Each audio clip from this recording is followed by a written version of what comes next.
नमस्कार दोस्तों, मैं हरदिल और आप देख रहे हैं सीसी करंट अफेयर्स। दोस्तों, इस वीडियो में देखेंगे आज यानी कि 20 जून 2023 के बहुत ही महत्वपूर्ण करंट अफेयर्स जो सभी कम्पिटेटिव एग्जाम के लिए बहुत ही इंपॉर्टेंट होने वाला है। तो दोस्तों, वीडियो में आगे बढ़ने से पहले आप अगर इस चैनल पर नए हैं तो इस चैनल को सब्सक्राइब करें और इस वीडियो को लाइक जरूर करें। चलिए देखते हैं करंट अफेयर्स में क्या क्या है हम लोग के पास।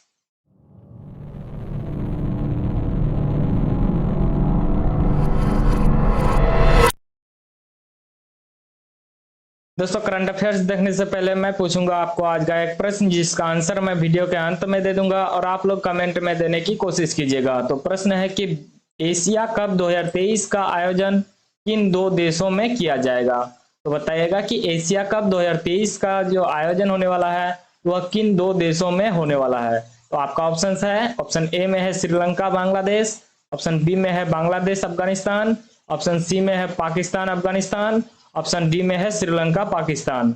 आप लोग आंसर कमेंट में देने की कोशिश कीजिए और मैं वीडियो के अंत में दे दूंगा, तो अंत तक बने रहिएगा। चलिए देखते हैं करंट अफेयर्स में क्या क्या है हम लोग के पास। दोस्तों, पहला है कि सिप्री की एनुअल रिपोर्ट 2023 में भारत के परमाणु हथियारों की संख्या बढ़कर कितने होने का दावा किया गया है। तो बताइएगा कि सिप्री ने जो एनुअल रिपोर्ट 2023 जारी किया है उसमें भारत के परमाणु हथियारों की संख्या बढ़कर कितने होने का दावा किया गया है। तो चलिए बता दें हम आपको कि सिप्री की रिपोर्ट के अनुसार भारत के परमाणु हथियार 2023 में 164 होने का दावा किया गया है। याद रखिएगा, 164 परमाणु हथियार होने का दावा किया गया है सिप्री के एनुअल रिपोर्ट के अनुसार। ठीक, याद रखिएगा। चलिए देखते हैं अगला प्रश्न क्या हम लोग के पास। अगला प्रश्न है कि सिप्री की एनुअल रिपोर्ट 2023 के अनुसार दुनिया में सबसे ज्यादा परमाणु हथियार किस देश के पास है। तो बताइएगा कि सिप्री ने जो एनुअल रिपोर्ट 2023 जारी किया है उसके अनुसार दुनिया में सबसे ज्यादा परमाणु हथियार किस देश के पास है। तो चलिए बता दें हम आपको कि दुनिया में सबसे ज्यादा परमाणु हथियार रूस के पास है। याद रखिएगा, रूस के पास है दुनिया का सबसे ज्यादा परमाणु हथियार। ठीक, याद रखिएगा 2023 में। चलिए देखते हैं अगला प्रश्न क्या हम लोग के पास।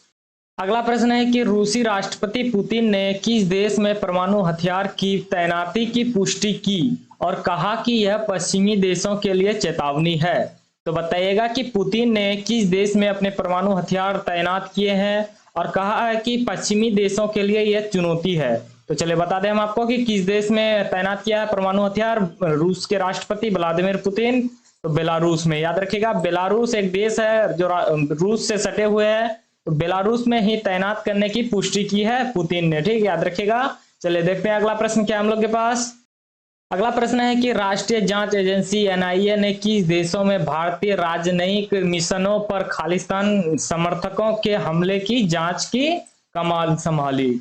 तो बताइएगा कि एनआईए ने किस देशों में भारतीय राजकीय मिशनों पर खालिस्तान समर्थकों के हमले की जांच की कमान संभाली है। तो चलिए बता दें हम आपको कि किस देश में एनआईए ने अपने कमान संभाली है, खालिस्तानी समर्थकों के हमले की जांच की कमान संभाली है। तो चलिए बता दें हम आपको कि किस देशों में। तो यूएसए, कनाडा और यूके में। याद रखिएगा, अमेरिका, कनाडा और ब्रिटेन में कमान संभाली है एनआईए ने खालिस्तानी समर्थकों के हमले की जांच की। ठीक, याद रखिएगा। चलिए देखते हैं अगला प्रश्न क्या है हम लोग के पास।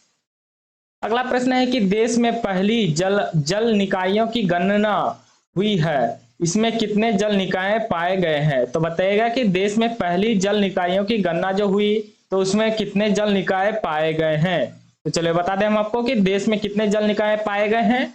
24,24,540। याद रखिएगा, 24,24,540 जल निकाय पाए गए हैं देश में। ठीक, जो पहली जल निकायों की गणना हुई है, याद रखिएगा, उसमें पाए गए हैं 24,24,540 जल निकाय। ठीक, याद रखिएगा। चलिए देखते हैं अगला प्रश्न क्या हम लोग के पास।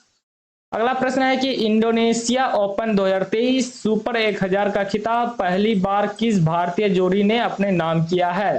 तो चलिए बताइएगा कि इंडोनेशिया ओपन 2023 सुपर 1000 का खिताब पहली बार किस भारतीय जोड़ी ने अपनी नाम किया है। तो चलिए बता दें हम आपको कि कौन सा जोड़ी ने किया है। तो सात्विक साईराज रंकी रेड्डी ने और चिराग शेट्टी ने। ठीक, याद रखिएगा, आंसर ए हो जाएगा। सात्विक साईराज रंकी रेड्डी और चिराग शेट्टी ने। ठीक, याद रखिएगा, यही दोनों है। याद रखिएगा आप लोग, जो पहली बार 1000 का सुपर 1000 का खिताब अपने नाम किया है। ठीक, याद रखिएगा। चलिए देखते हैं अगला प्रश्न क्या हम लोग के पास। अगला प्रश्न है कि राष्ट्रीय पठन दिवस यानी कि नेशनल रीडिंग डे कब मनाया जाता है? तो बताइएगा कि राष्ट्रीय पठन दिवस यानी कि नेशनल रीडिंग डे कब मनाया जाता है? तो चलिए बता दें हम आपको कि नेशनल रीडिंग डे 19 जून को मनाया जाता है। याद रखिएगा 19 जून को राष्ट्रीय पठन दिवस के रूप में मनाया जाता है। ठीक, याद रखिएगा। चलिए देखते हैं अगला प्रश्न क्या हम लोग के पास। अगला प्रश्न है कि संघर्ष में यौन हिंसा उल्लंघन के लिए अंतर्राष्ट्रीय दिवस कब मनाया जाता है? तो चलिए बताइएगा कि संघर्ष में यौन हिंसा उल्लंघन के लिए अंतर्राष्ट्रीय दिवस कब मनाया जाता है? तो चलिए बता दें हम आपको कि कब मनाया जाता है। तो 19 जून को। याद रखिएगा 19 जून को मनाया जाता है संघर्ष में यौन हिंसा उल्लंघन के लिए अंतर्राष्ट्रीय दिवस। ठीक, याद रखिएगा। चलिए देखते हैं अगला प्रश्न क्या हम लोग के पास। अगला प्रश्न है कि अंतर्राष्ट्रीय पिकनिक दिवस कब मनाया जाता है, यानी कि इंटरनेशनल पिकनिक डे कब मनाया जाता है?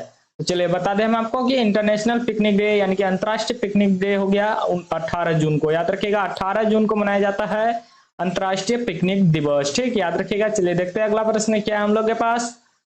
अगला प्रश्न है कि राष्ट्रीय पितृ दिवस यानी कि इंटरनेशनल फादर डे कब मनाया जाता है? तो चलिए बताइएगा कि इंटरनेशनल फादर्स डे कब मनाया जाता है?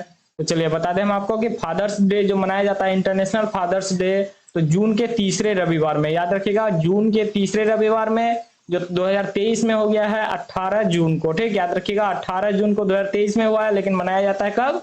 जून के तीसरे रविवार में। ठीक, याद रखिएगा इंटरनेशनल फादर्स डे। ठीक, चलिए देखते हैं आगे क्या हम लोग के पास। आगे है आज के प्रश्न जिसका आंसर हमें देना है। तो प्रश्न है कि एशिया कप 2023 का आयोजन किन दो देशों में किया जाएगा? तो बताइएगा कि एशिया कप 2023 का आयोजन किन दो देशों में किया जाएगा? तो चलिए हम आपको बता दें कि इसका आंसर जो हो जाएगा तो श्रीलंका और पाकिस्तान। याद रखिएगा श्रीलंका और पाकिस्तान में आयोजित किया जाएगा एशिया कप 2023। ठीक, याद रखिएगा। तो दोस्तों मैं आशा करता हूं कि आप सभी को ये सारे करंट अफेयर्स याद हो गया होगा। दोस्तों इस वीडियो को अपने दोस्तों के साथ ज्यादा से ज्यादा शेयर कीजिए और इस वीडियो को अंत तक देखने के लिए बहुत बहुत धन्यवाद।